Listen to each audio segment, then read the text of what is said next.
ketidakpercayaan itu hadir dari faktor bacaan-bacaan, narasi-narasi yang berkembang di sosial media.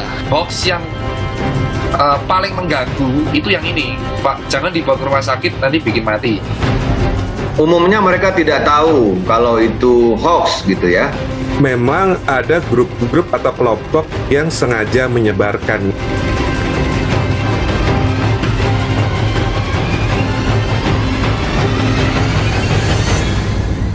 Penyebaran kabar bohong alias hoax terkait COVID-19 di masa pandemi ini memang sangat mengkhawatirkan. Kementerian Kominfo mencatat selama masa pandemi ini ada lebih dari 4.000 hoax terkait corona beredar luas di tengah masyarakat. Mirisnya, banyak yang menjadi korban info tak jelas ini. Beberapa di antaranya pun berakibat fatal. Lalu apa yang menyebabkan hoax ini mudah tersebar dan kenapa pula masyarakat sangat mudah terhasut dengan info hoax ini? Selengkapnya hanya di Target.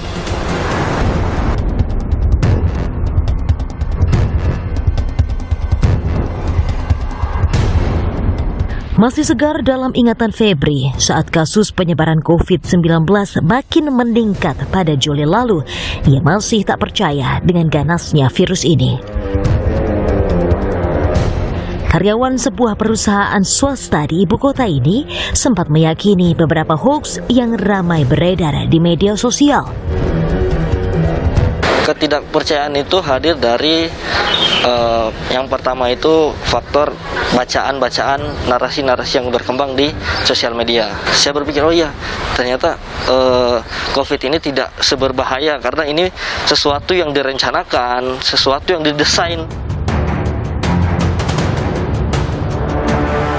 Ketakpercayaan Febri membuatnya abai pada protokol kesehatan. Ia bahkan cenderung meremehkan virus corona yang nyata-nyata telah membuat ratusan juta orang di seluruh dunia terpapar. Bahkan banyak di antaranya meninggal dunia. Teman saya sekosan itu sakit kan. Nah, saya bawa dia ke klinik untuk swab dan dia kebetulan reaktif. Ternyata saya non reaktif gitu. Nah, di situ saya timbul, oh, kok ini teman saya makan bareng. Pokoknya semua peralatan di kosan itu dipakai berdua gitu kan. Kok saya enggak, dia kena kan. Dan di situ saya makin enggak percaya.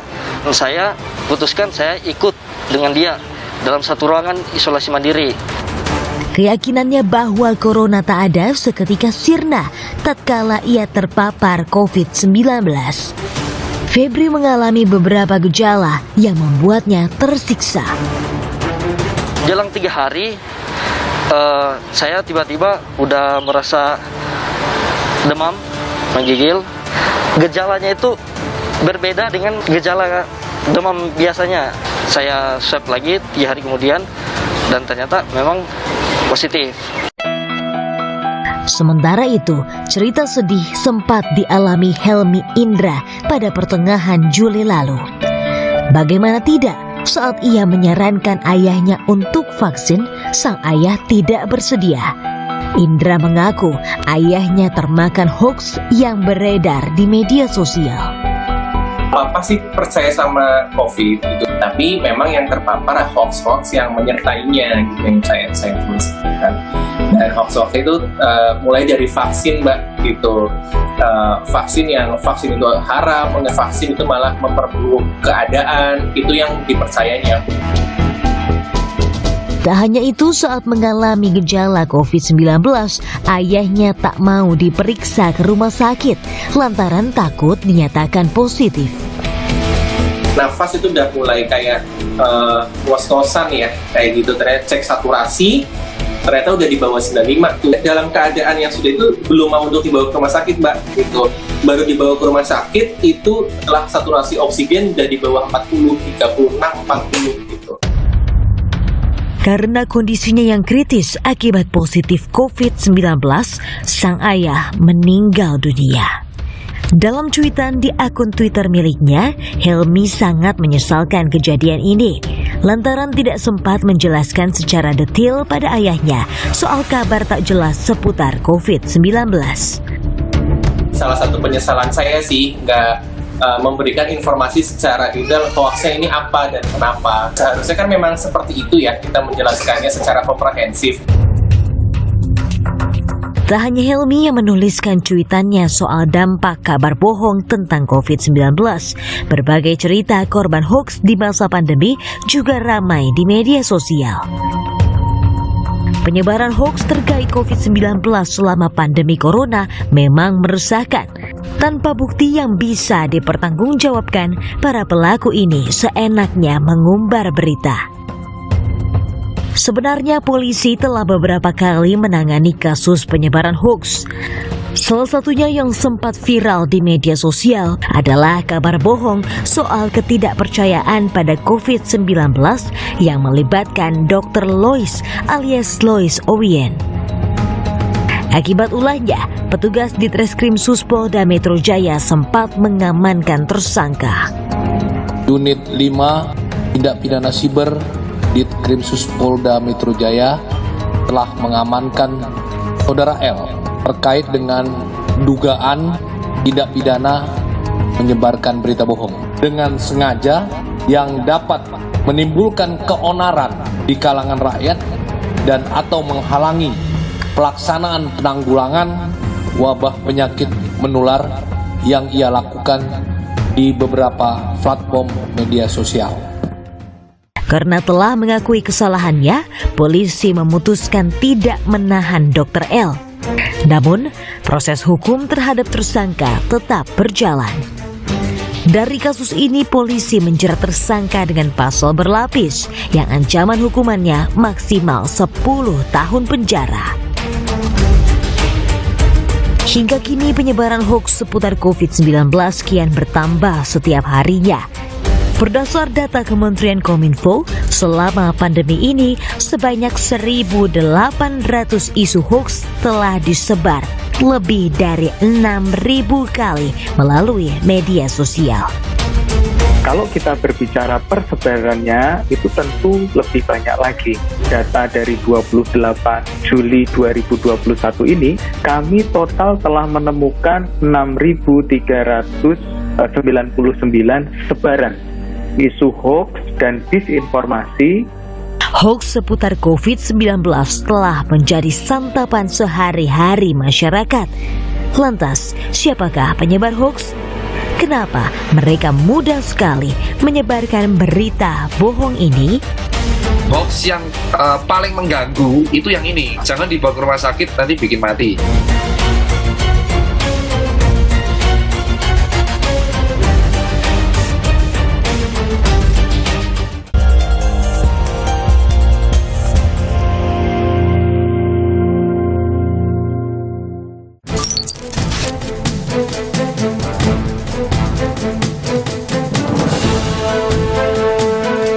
Kemudahan di era digital ini membuat sebaran hoax terjadi begitu cepat. Dengan sekali sentuh, jutaan orang bisa mengaksesnya. Pengamat media sosial dari Komuni Konten, Hariko Satria menyebut, mereka yang turut menyebarkan hoax kebanyakan tidak mengetahui kalau informasi yang disebarkannya hanyalah berita bohong. Kebanyakan umumnya mereka tidak tahu kalau itu hoax gitu ya. Jadi problemnya memang di era digital ini mudah memproduksi konten tetapi belum tentu diterima sampai. Sementara itu, Eko Juniarto dari Masyarakat Anti Fitnah Indonesia menambahkan, ada pihak-pihak tertentu yang memang sengaja membuat dan menyebar hoax. Rasa ingin menjadi orang pertama yang menyebarkan berita baik atau berita apapun yang di kelompoknya itu belum ada yang menyebarkan, dia ingin mencapai hal itu, tuh ya. Tapi tidak bisa dipungkiri tetap saja ada orang-orang yang memang sengaja gitu. Jadi kita juga sudah mengamati lewat namanya SNA ya, Social Network Analysis, bahwa memang ada grup-grup atau kelompok yang sengaja menyebarkan gitu loh. Dan kelihatan dia tuh konsisten. Mirisnya, ada segelintir orang yang sengaja menyebar demi popularitas. Kalau ada yang berupaya dengan sengaja, itu memang kalau kita lihat ya itu semacam melawan arus, kemudian dia melihat tidak ada sanksi, ya cukup dengan minta maaf. Memang lumayan untuk menaikkan awareness orang terhadap akun media sosial dia, itu lumayan memang. Strategi-strategi seperti itu saya lihat ada juga. Dan tak dipungkiri, sejak munculnya media sosial, penyebaran hoaks sangat gencar. Sejak munculnya media sosial itu sejauh mempermudah orang menyebarkan hoax. Jadi kalau tempat penyebarannya untuk masa kini ya, masa sekarang ini memang sosial media itu yang paling mudah, paling gampang. Jadi di Facebook, di Twitter, di WhatsApp, itu kalau WhatsApp misalnya cuma semudah tekan forward, nggak perlu copy paste. Itu yang membuat membuat hoax itu sangat mudah viral di internet. Berita bohong makin tersebar ketika pengguna medsos mudah mengirimkan ulang suatu kabar tanpa memeriksa kebenarannya terlebih dahulu. Eko menyebut ada beberapa pengguna medsos masuk kategori rawan jadi penyebar hoax. Hasil survei dari Kumparan ya, jadi yang mereka mendapatkan angka kalau nggak salah 49% itu yang kelompok umur yang mudah menyebarkan hoax kembali itu adalah yang 50 tahun ke atas. Penyebabnya itu adalah karena mereka itu kurang memahami bahwa apa yang beredar di internet itu belum tentu benar. Orang-orang yang sebelumnya tidak pernah tahu apa itu internet, dia akan memperlakukan internet itu sama seperti koran, TV, radio, majalah, dianggap berita itu benar, sehingga dia akan lebih mudah terkecoh gitu ya oleh hoax-hoax yang tidak benar tadi. Itu orang tua lebih mudah untuk menyebar hoax. Artinya dia kesadaran meta awareness-nya lebih lemah ketimbang anak muda gitu. Kemudian dia juga tidak punya stamina yang kuat untuk melakukan verifikasi kecuali kepada orang-orang terdekat dia gitu.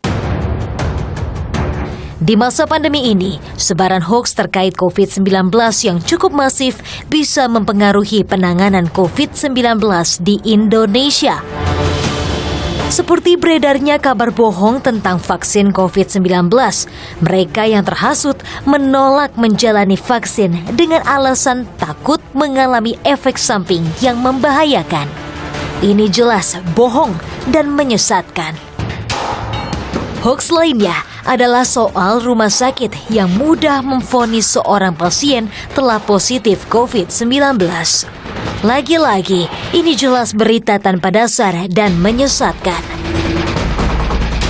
Menurut dokter sekaligus influencer Tirta Hudi, penyebaran hoax soal COVID-19 bisa membahayakan masyarakat. Paling sering saya terima itu vaksin, tapi masyarakat udah kayak ngerti, bisa memilah. Cuman hoax yang paling mengganggu itu yang ini, Pak, jangan dibawa ke rumah sakit, nanti bikin mati. Hoax inilah yang membuat masyarakat akhirnya nggak ke rumah sakit. Janganlah, takut mati nanti saya. Nah, ini hoax ini karena membuat para lansia itu takut ke rumah sakit sehingga mereka datang ke rumah sakit ketika udah kritis. Biasanya mereka yang pernah terhasut hoax akan sadar setelah orang-orang dekat mereka atau mereka sendiri pernah terpapar COVID-19. Seperti yang pernah dialami Febri. Jadi lebih jeli kita melihat berita, lebih jeli kita menelaah. Alhamdulillah nggak pernah saya membagikan berita-berita yang itu karena mungkin hanya jadi konsumsi pribadi, kemudian diskusi sama teman-teman, jadi bahan diskusi sama teman-teman. Bahkan kemarin setelah saya terpapar COVID itu mereka sempat bilang udah percaya sekarang gitu. Menghadapi sebaran hoax yang cukup masif, sebenarnya Kominfo tak tinggal diam. Sebagai regulator, Kominfo telah melakukan pemblokiran terhadap banyak konten hoax. Kominfo selama 24 jam non-stop itu melakukan monitoring melalui mesin yang namanya AIS. Jika muncul hoax di tengah-tengah masyarakat, kita melakukan penanganan konten atau penindakan konten dengan cara melakukan pemutusan akses dengan bekerja sama dengan platform digital, Facebook, Twitter, TikTok, dan lain sebagainya. Tak hanya itu, Kominfo bekerja sama dengan Kepolisian Republik Indonesia juga melakukan penindakan terhadap para pembuat dan penyebar hoaks. Kominfo mendukung penuh kinerja dari Kepolisian Republik Indonesia untuk memproses hukum setiap hoax yang beredar di masyarakat. Sampai hari ini saja, Kepolisian RI telah memproses setidaknya 767 kasus ya terkait COVID-19. Bak pepatah mati satu tumbuh 1000. Meski berbagai cara mengatasi sebaran hoaks telah dilakukan, tapi hoaks masih terus bermunculan. Lalu, apa yang mesti dilakukan agar masyarakat tidak menjadi korban berita bohong? Jadi benteng yang terkuat itu sebetulnya diri kita sendiri ini.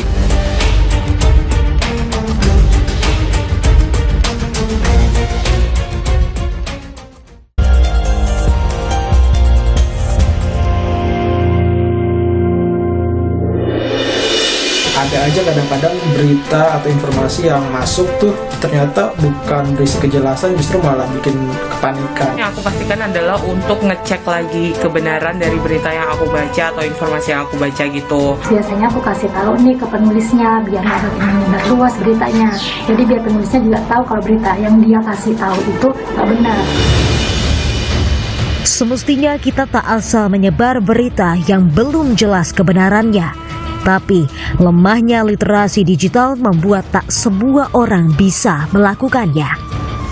Maka perlu tindakan nyata dari pihak-pihak terkait agar para pengguna media sosial bisa lebih memahami bagaimana seharusnya berperilaku di dunia maya. Perlu diwajibkan literasi digital itu di setiap sekolah. Kemudian perlu dipermudah masyarakat untuk mendapatkan berbagai pendidikan terkait dengan literasi digital. Kita meningkatkan literasi digital masyarakat kita melalui apa? Pelatihan-pelatihan yang disediakan oleh Kementerian Kominfo. Masyarakat bisa mengikuti Instagram atau website Kominfo untuk menemukan cara bagaimana mendaftar untuk mengikuti program-program atau kelas kecakapan digital. Tak hanya pemerintah yang bekerja keras mengatasi sebaran hoaks di masa pandemi COVID-19 ini, beberapa influencer juga aktif melawan hoaks melalui akun media sosial mereka. Salah satunya Dr. Tirta. Ia tak lelah mengajak masyarakat agar tak mudah mempercayai semua berita tentang COVID-19. Jadi kalau kamu mau bahas COVID, percayalah sumber-sumber dari ofisialnya, Kementerian Kesehatan. Jangan percaya informasi lain yang dikeluarkan bahkan bukan oleh nakes. Percayalah informasi dari dokter beneran. Kalau nggak tahu tanya. Jangan percaya dari sembarang info di grup WA. Ini adalah grup yang menurut gue paling toksik tuh grup WA. Segala info dimasukin ke situ. Hanya saja saat ini ia lebih suka menjelaskan hoaks secara pribadi. Menurutnya hal ini lebih efektif. Jadi dia tuh WA, dok ini bener nggak? Saya sekarang sudah males banget membantah hoax tuh di media sosial. Karena apapun yang kita bantah, itu akan salah. Lama-lama itu capek. Ah udahlah, mending saya buka WA, masyarakat sendiri aja. Dari situ, kita akan bukan membantah hoax, tapi lebih mengedukasi COVID itu apa. Selain itu, agar masyarakat tak mudah menjadi korban dan terhasut oleh berita bohong, ada beberapa cara yang bisa dipraktikan. Pertama, jangan mudah mempercayai informasi yang tidak jelas sumbernya. Lalu waspadai tulisan yang menyeru untuk menyebarkan ulang. Jangan mudah percaya dengan informasi yang memancing rasa marah, sedih, dan senang. Kemudian, waspadai informasi yang tidak masuk akal. Dan jika Anda menemukan informasi seputar COVID-19 dengan ciri-ciri seperti ini, cek kebenarannya melalui website Kominfo atau lewat situs hoax.infovaksin.id. Jika Anda menemukan informasi terkait COVID-19 dan dirasa mencurigakan, Anda dapat mengecek kebenarannya melalui situs hoax.infovaksin.id. Caranya sangat mudah, Anda tinggal membuka lamannya di hoax.infovaksin.id, lalu mengetik kata kunci sesuai dengan informasi yang Anda terima. Misalnya saya ingin mencari informasi terkait dengan air kelapa yang bisa membunuh virus corona. Ternyata setelah saya menelusuri, informasi ini tergolong informasi hoax dan telah dibantah oleh ahli melalui beberapa artikel yang terdapat dalam situs ini. Sejatinya, benteng terkuat untuk menghadang penyebaran hoax seputar COVID-19 adalah diri kita sendiri. Dengan tak mudah menelan mentah-mentah berita apapun dan tidak sembarangan menyebar ulang sebuah berita, dipastikan hoax tak akan tersebar. Dan kesadaran ini semestinya ditumbuhkan dari keluarga ataupun lingkungan terdekat. Jadi ngobrol tentang online ini memang harus dibudayakan. Anak membicarakan, Pak ini hoax loh, Mama ini hoax loh, itu harus dibicarakan secara online, bahayanya begini, bahayanya begini. Nah termasuk orang tua juga harus ngobrol dengan anak-anaknya terkait dengan hoax dan lain sebagainya. Jadi sebetulnya benteng yang terkuat itu bukan Kominfo, bukan Mavindo. Jadi benteng yang terkuat itu sebetulnya diri kita sendiri ini.